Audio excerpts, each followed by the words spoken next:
So you want to homeschool. Whether you are just now making the switch here, or maybe you're still on the fence and you're not quite too sure if homeschool is something that you could even do or that it would be right for your family and your children. Maybe you've been homeschooling for a little while, but you're still not feeling so good about it.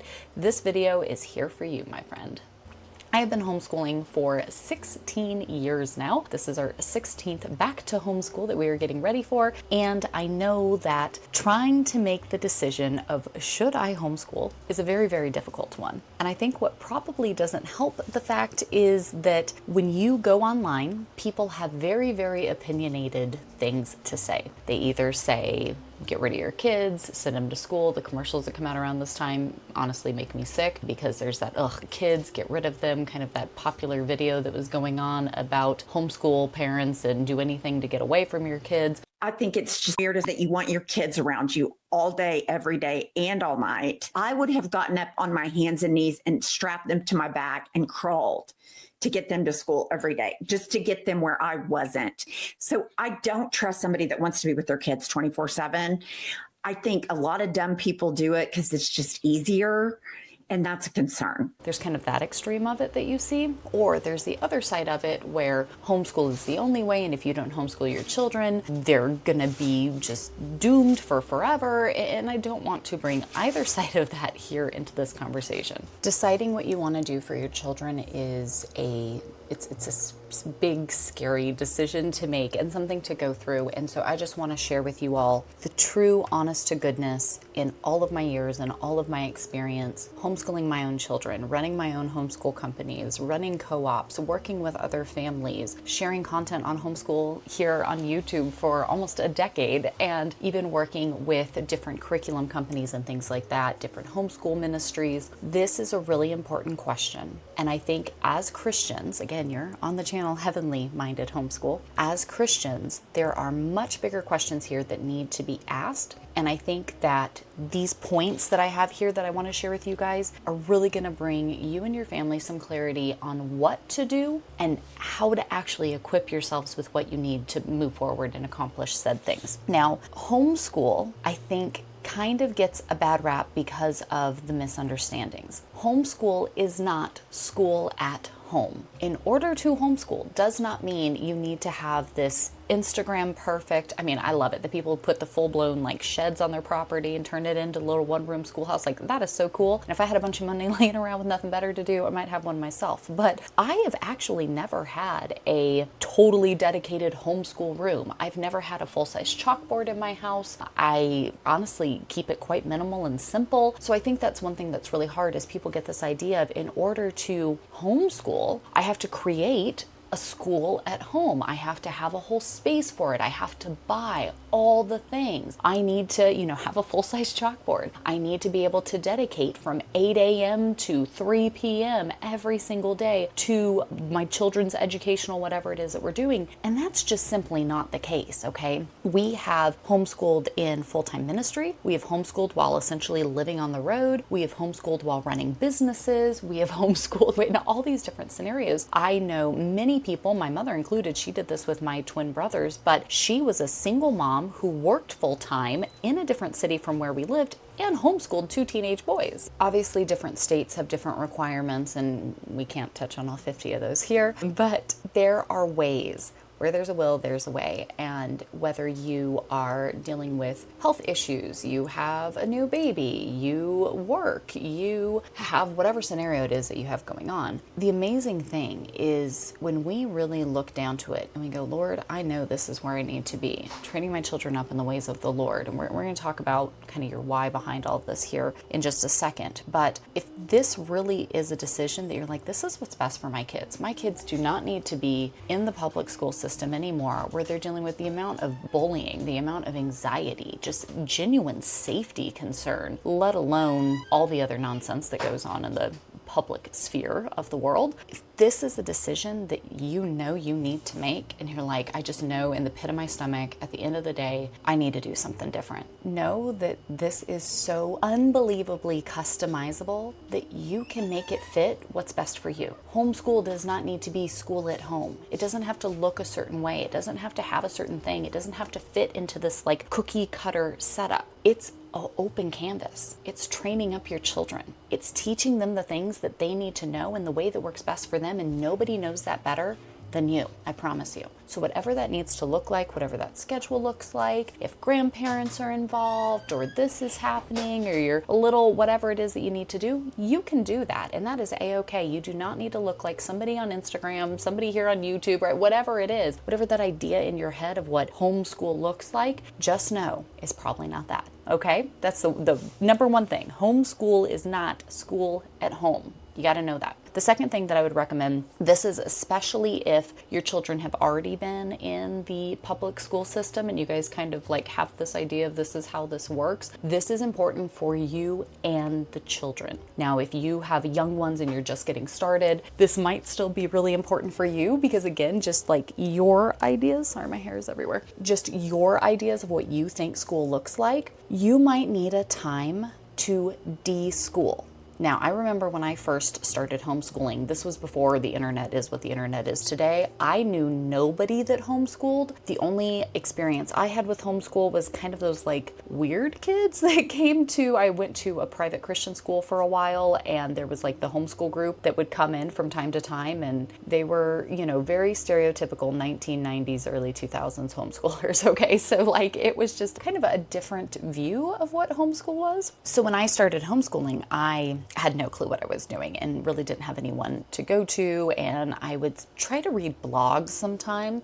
And I ran across this blog one time that was talking about needing to de-school. Because yes, when I started homeschooling, I essentially tried to school at home. It didn't go well. And then I started learning about this idea of de-schooling. And what that means is basically spending some time, this is my very simplified version of it, but spending some time breaking down what you believe school to be. And to spend some time, again, especially if your kids have been in the public system, especially if there is hurt and struggle and things like that, they hate school. They don't like it. They are really dealing with a lot of deeper issues. Whatever the case may be, you might want to take a period. Maybe it's 1 month, maybe it's 6 months, maybe it's the whole school year, right? It can be whatever length it needs to be. Do not rush it. This is important. You might need to take some time to let what formal school looks like sit off to the side. If the relationships between you and your children, or your children and their siblings, right? Like all the children just with one another, their view on doing anything school related at all, if that is really strained, very negative, not a good place to be right now. The thought of sitting down and opening a book and trying to do a worksheet with your kids right now just is like, oh, this isn't going to go well. Maybe you need to de-school. Maybe you need to take some time to say, okay, the way we've been going about this, what you have experienced, whatever the scenario is, let's take a break from that. Let's hit pause and kind of set all of that over to the side. And let's bring back and cultivate a love for learning. I say this all the time with my kids. I don't just want to teach you. I want to cultivate a love for learning within you.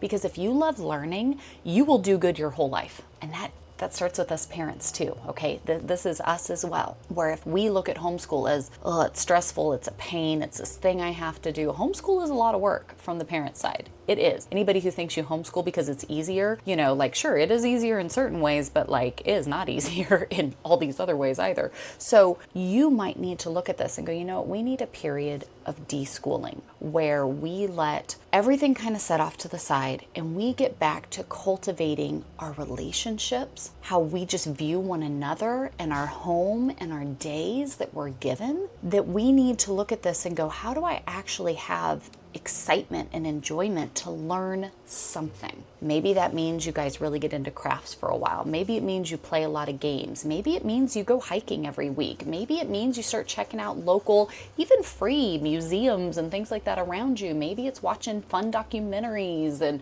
whatever the case may be, right? It is okay to take a period of time to say we need to find fun and enjoyment and beauty and blessing and just being together with one another. in learning organically, not because this was the schedule and this was the curriculum and this was the whatever, but because, you know what? How on earth do they get those cars to race so fast? Like, I am just fascinated by this. How are we going to dig into this, right? Or I've got a kid that's really into animals, and so we're going over to the animal shelter every week and we're helping out there and loving on all these cute little kittens and puppies and like working hard, but for a purpose, right?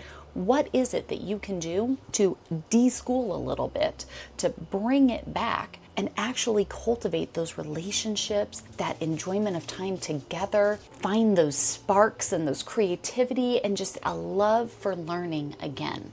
Do not undervalue the importance of that, okay? The next thing that is the most important, and I want to share a free resource with you guys that I just came across here a little bit ago. Now, it's so important to know your why. Why are you doing this? And this might be the thing that helps you make the final decision, right? If you're kind of on the fence, should we homeschool? Should we homeschool? I don't know. Maybe you've put your kids in public school for this school year and you're like, I don't know. I don't know if we want to stay here. You don't have to stay there at all. Do not make anybody think that you do. Maybe you're trying to make that decision. I found this, I was introduced to this website, howtostarthomeschooling.org, and I will go ahead and link it down below for you guys. And there's so much on here. They have a free guide you guys can get. I'll leave all that for you. But when you are trying to decide if this is what you want to do, again, go over to howtostarthomeschooling.org. You can go through and really get a step-by-step, all the nitty-gritty details. Again, they have a free guide. They have resources and things. It's really fantastic. I kind of like having that like step-by-step guide. You need to understand why this matters. Homeschool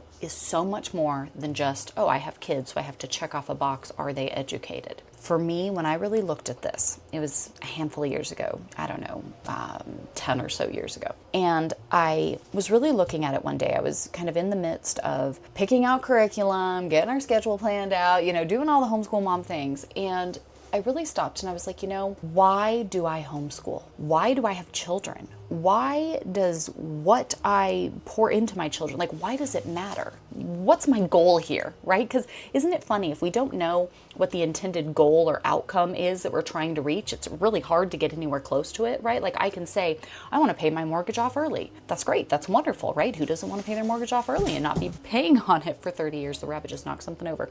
Who doesn't want to do that? That's great. But if you never actually make a plan and put together the steps and figure out how you're going to accomplish said goal and kind of look at everything through that lens of, ooh, I could buy a new car, or I could make all these extra payments to the house and be out of a mortgage here in 10 years instead of 30 years, right? Like, you put it through that lens, you go, okay, well, now I can reach that goal. Well, with our children, how many of us are we're just kind of treading water and going through the paces to get to the next step, and then you're like me and you blink and your child is left for college, and it's so sad and it's so weird. You're like, how did we get here? He was just this little baby and I was just doing all these things, and now he's a big grown man doing these wonderful, amazing things, but like, how did the time go by so quickly? That happens, okay? All you young mamas, just let me let one of us older mamas come and tell you it happens, okay? And it's a little jarring, I'll be honest. But if we are not looking at what is our goal, what are we trying to get to, what is our purpose, what is the outcome we're trying to achieve, if we do not look at that to create our why, then we're really going to struggle with the in-between. And the same thing, if you're just sending your kids off to public school or even private school and you're just kind of doing the motions, this is what everybody does, if you don't understand your why, you could be making a very, very, very big mistake that you're not going to be able to just like reverse time and bring back. And so when I started looking at this, I said, what is my purpose here? What is my goal? What am I trying to do? And I really stopped and I said, my greatest goal, my greatest purpose, my greatest anything that I would have with my children, my prayer is that my children will know the Lord and walk in his ways. Because I know that as a Christian, like, I know we are all, every single person, regardless of what you believe, we are investing in our eternity, whether it is in the presence of the Lord or in the void. Everybody is investing in their eternity. And I know that I want to live my life in a way aligned with God's word, that I will stand before the Lord one day and hear, well done, good and faithful servant. And he has entrusted these children to me. That's important. That is huge. I need to remember that, and I need to respect that like I should. And I know that I am investing in heaven, that is what everything I do, right, leads to. That is my eternal. It is my prayer that my children will be there with me. Now, just because I believe in the Lord doesn't mean my children are walking with the Lord. I can't assume their salvation just because I know mine. So the things that I do with my children from the time they're born, for all the time that I have here with them, even into adulthood, but yes, especially these core years where I am called to train up my children in the ways of the Lord, to teach the ways of the Lord to them from the time they wake up till the time they go to bed, when we're at home and when we're out and about. Scripture is very, very clear on the importance of training our children up in a very specific way. Homeschool has been the norm for thousands of years. The modern idea of this school system that is rapidly failing, ask any teacher, they'll tell you, is a new invention. It's not going so well. We've got this new experiment. We told everybody it was normal to send your children off to these institutions. They're failing themselves and the children very, very rapidly. Homeschool has been the norm for thousands of years for all cultures. So it's not this radical, weird idea. And when I start looking at this and I go, wow, my goal is to have children that know the Lord and walk in his ways. That is my goal. That is what I'm trying to get to right at the end here. So that means every decision I make needs to support that ultimate goal, just like that idea of paying off the mortgage early, right? So then everything I do, I go, does that help me get closer to that goal, or does that detract from it? And I'm going backwards. I don't want to do that. Now, sending them to the public school system, the government schools, which, I mean, again, I love the Vodi Bakum quote, you can't send your children off to Rome and then be surprised when you get Little Caesars. Look at the government, the world that we live in. We keep sending our children off to these systems and then get surprised that our children now are walking away from the faith quicker than they ever have before. They're losing their faith at a much younger age than they ever have before. The identity crisis, the anxiety issues, there's, again, so much we could get into there. They're just riddling and crippling our children today. Children today are far less prepared for the real life, the real world, all the things they need to do than they ever have been. It's heartbreaking. And so how do you train up countercultural kiddos that have all the knowledge, the know-how? They haven't just been told what to think, they've been taught how to think. They're going to be the children that succeed. They're going to be the children that rise to the top when all of this falls apart. And so when I'm looking at this and I'm going, okay, I want my end goal here. I know my why. I want children who know the Lord and walk in his ways. The Lord, whatever job they end up with, whatever they do, I'm not worried about that. I want them to be pursuing what the Lord has in store for them. And if that's a great job with great pay, okay, then use it to the glory of God. If that is a humble job with a servant's heart and just an outpouring of time and commitment to something different, if that's what the Lord has in store for them, then I am fine with that too. They don't have to get into the right thing or do the right this or do the right that. But I have noticed that the more that you focus on the character, the core, the foundation, the more those wonderful, lovely things just naturally come about. My son, that's doing beyond phenomenal, never had interest in going to college until he got older. And he had that core thing that he knew he was passionate about and said, how do I figure that out? How do I do better in this area? How do I follow the Lord's calling for my life in this? Well, boom, boom, boom, right? You put all these together and now look at him, off he goes. And so when we look at this, we really have to go, what is my why? Why would I want to do this? What is my goal with my children? What am I trying to accomplish? Figure that out and you'll be able to start putting these pieces together so that you can actually reach that goal. Okay.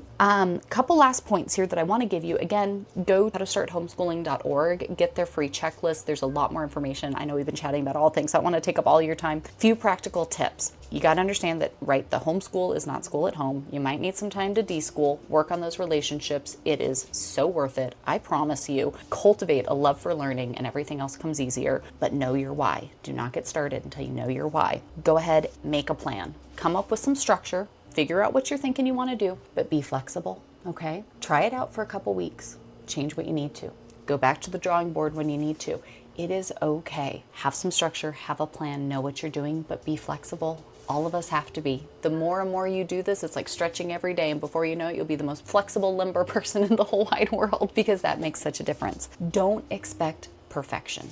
It's never going to happen. Our first days back to school, back to homeschool, are usually kind of our worst because we're all trying to get back into the rhythm of it, and I have these grand ideas in my head of everything being so lovely and so wonderful, and then a kid starts bickering and somebody doesn't like this, and why do I have to do this, and can't I just go back out to the pool? All of that starts to happen, and I so quickly can become just devastated that I have this idea of this great, perfect, lovely, Instagram worthy day, and that is not at all what is actually happening. It is okay Do not expect perfection. It doesn't exist. We're not perfect. They're not perfect. It's not about perfection, because my last point is have fun. And that includes you with them. You have a greater goal. That's why you have to know your why first. This is my why. This is what I'm cultivating. This is what I'm doing. This is where I'm headed towards. Have fun. Because if nobody's having fun, this is going to be a really, really miserable thing to do. Homeschool should be fun for you and the kids. If that means you get your kids together and you go to a coffee shop once a week and you sit down and you do your stuff there and you kind of have a fun thing, you walk around a little bit, right? Like if that means you go and you do lots of trips, if that means you set your stuff up and you sit outside, if that means you do everything early in the morning so they have the rest of the day to be off, right? If that means that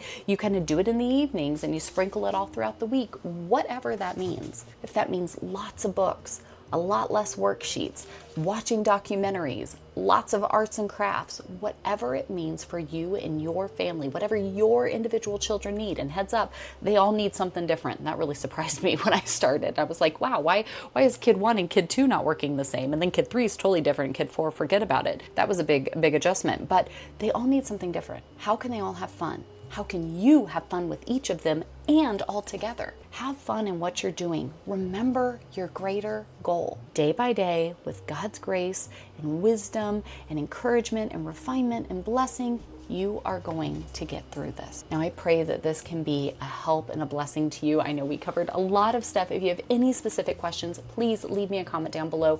I'm more than happy to share in anything that I can, because I love this. And I have seen the impact that homeschooling has made for my family, our time together, how close we all are, how close my children are as siblings, how close we are, me and my husband with our children individually, the fun that we've had. We have spent so much time together. I didn't lose all that time. I got all that time. And to see how intelligent my children are, how well spoken they are, how eager and happy they are to reach out with anybody. It doesn't matter how old they are, they do it. They're there. And I love every time we go somewhere and we get compliments all the time. And people always tell me, you can tell the difference between the homeschool children and the public school children. And that's a win for the homeschool children, because they ask questions, they are there, they're involved, they think differently, they're usually, it just all these different little interesting things that you see. There's the very indoctrinated system, and then there's a system that can be completely customizable to set up to what is best for your child, your family in this season. For me, that is a huge win in the column here. Now, that might not be what you think you want to do, right? You could listen to this and no, I don't want that. That's fine. You don't have to have that. You might be sitting here going, all of this sounds great. You don't understand. There's no way I can make this work. Let me know. Leave me a comment. I promise you, doing it myself and working with so many homeschool families over the years, where there's a will, there's a way. And you take it to the Lord and you go, Lord, help me. Open these doors. How do we do this? And I'm going to keep sharing right here about what we're using, how we're making it work, answering y'all's questions, anything that I can do to serve you all in your homeschool journey. I am more than happy to do so. So subscribe, turn on your bells. I'm going to go ahead and leave you guys this video right up here. I did it a few years ago, but it really does just continue the same conversation that makes such a difference. And be sure to go and check out howtostarthomeschooling.org. Get that free resource. Walk through the steps. Look at the information. I hope it can bless you. I'll see you all right back here in the next video. Bye, friends.